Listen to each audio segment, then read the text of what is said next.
Here are the top 6 combat encounters for Sisters of Eve Epic Arc in 2021. Number 6. Mission 20, Every Drone in Sight. This is the first challenging mission.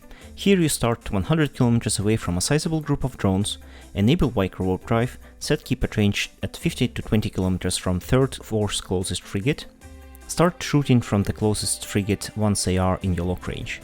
Keep using keep at range on new targets when you kill your old reference point. By the way, if you're interested in general advice on how to fit your ship to speedrun this Sisters of Eve arc, you can watch this video next. Number 5. Mission 27, Tracking the Queen Part 3. If University suggests splitting this mission by approaching the cargo container, placing the tracking data into it. However, unless you add extra tank on your ship, the spawned NPCs might be too dangerous because they are too close. Also, in order to complete mission, you have to be on the grid after placing the data into container, so I had to rewarp to the location and kite enemies while shooting them. There was one webbing frigate and it should be destroyed first to be able to kite normally. Number 4. Mission 28, Burning Down the Hive. Here you will have 3 pockets with enemies. The tactic is the same as with every drone in sight, however, in the second pocket there is one elite drone frigate that has both Stasis Fire and Warp Disruptor. This combination is deadly for glass cannon feet. You need to focus that ship the moment you are able to identify it among the others. Number 3.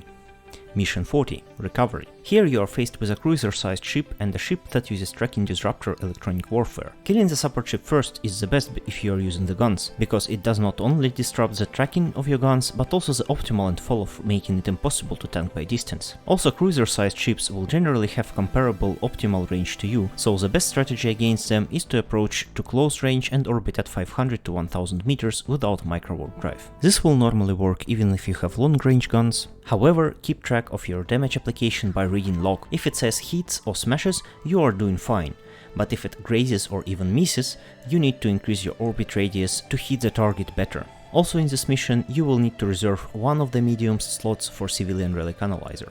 Number 2.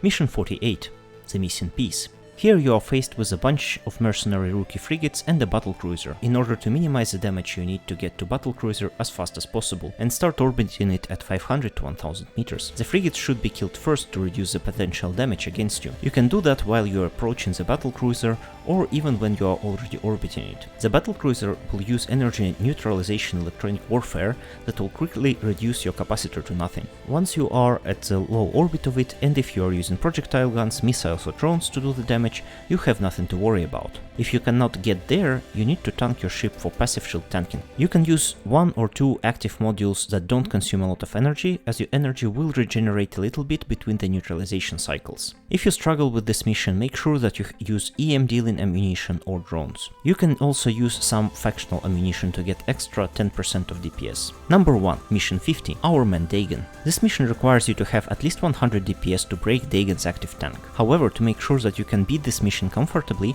I would recommend having at least 160 DPS on your ship. More importantly, you also need to make sure that you use explosive dealing ammunition to maximize the damage you deal to Dagon. Similarly to the previous encounter, you need to get to low orbit of the largest ship on the field first. Kill escorts first while you approach Dagon's low orbit. If you struggle here, replace Microwarpdrive with an afterburner and keep it on while orbiting the Dagon. Don't forget to check the damage application logs and use faction ammunition to kill Dagon as soon as possible. I will leave the feed of the Thrasher I used in the description. Don't forget to check out the video with top tips on how to fit your ship and prepare for this arc and to speedrun it. I have also published the uncut version of my 3-hour long speedrun of this arc so that you can review every combat mission while you're jumping around on hole-in-ones. Fly safe!